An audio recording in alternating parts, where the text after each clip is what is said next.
Nous sommes à la station de biologie des Laurentides de l'Université de Montréal et plus précisément au lac G.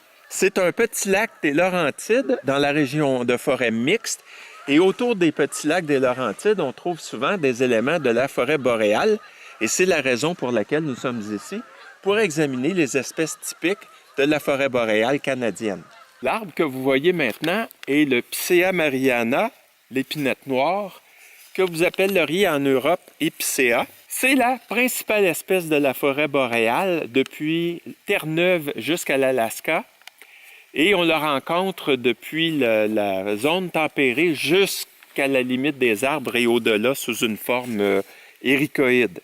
C'est une espèce qui habite à la fois les milieux très humides et les milieux très secs. C'est pourquoi on la retrouve ici dans une tourbière. Et quand l'espèce est dans une tourbière, elle est beaucoup plus étroite, les branches sont moins fournies. Chez les Picea, les cônes sont rassemblés dans le faîte de l'arbre. Mais chez l'épinette noire en particulier, ces cônes forment une masse très dense au sommet même de l'arbre. Ces cônes réunis vont émettre leurs graines surtout après feu. C'est un mécanisme qui a été développé par la plante pour réagir aux situations de feu. Alors, l'épinette noire se caractérise entre autres par ses épines courtes et ses petits cônes. Les épines des épinettes ont une section carrée, si bien qu'on peut les tourner entre deux doigts, les rouler entre deux doigts, alors que ce n'est pas le cas pour un sapin qui a des aiguilles planes. C'est aussi une épinette qui est très poilue sur les rameaux.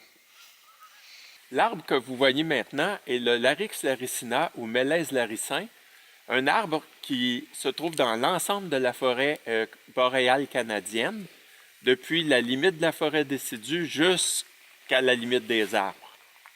C'est un arbre typique des tourbières et des faines. Le Mélèze laricin se caractérise par des aiguilles en faisceau qui sont relativement courtes. Ces aiguilles-là vont tomber à l'automne. C'est une espèce avec des cônes relativement petits, comparé à d'autres mélèzes plus connus en Europe, par exemple.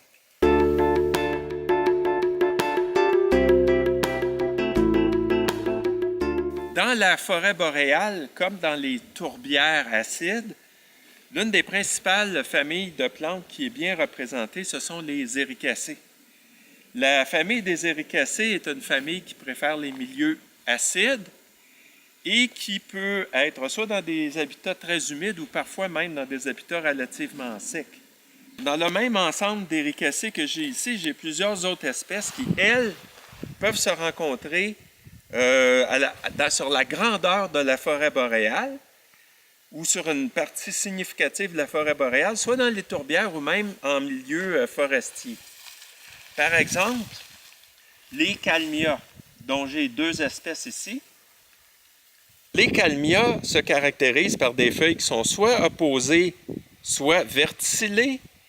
Elles sont très coriaces, enroulées un peu à la marge. Le kalmia à feuilles étroites, Kalmia angustifolia, qui a été nommé en l'honneur d'un disciple de Linné, Père Kalm, qui était venu en Amérique du Nord récolter.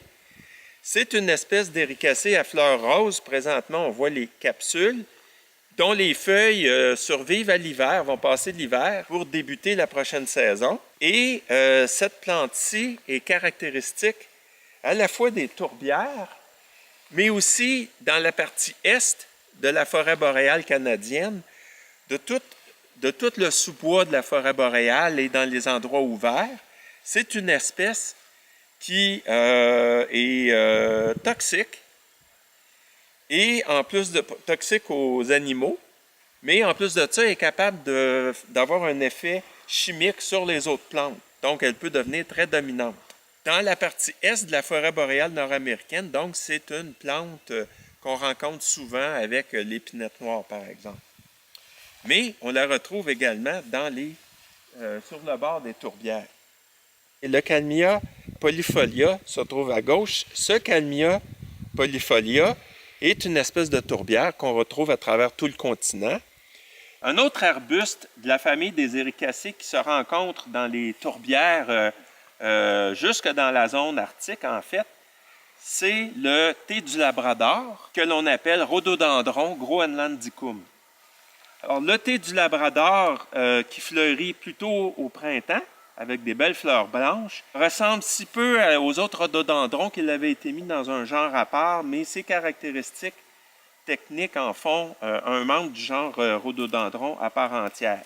Le rhododendron a des feuilles alternes, ce qui est caractéristique de la plupart des éricacées, alors que les calmias ont des feuilles opposées ou même verticillées.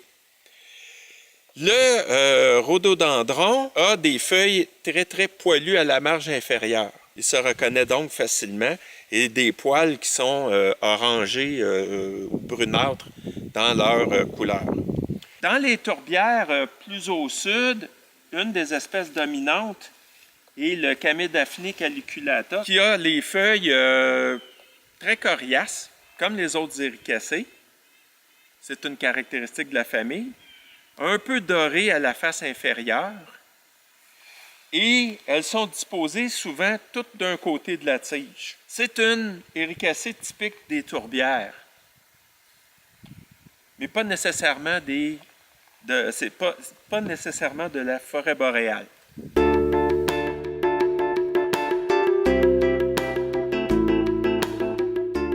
La sarracénie a des feuilles en forme de cornet, creuses et remplies d'eau.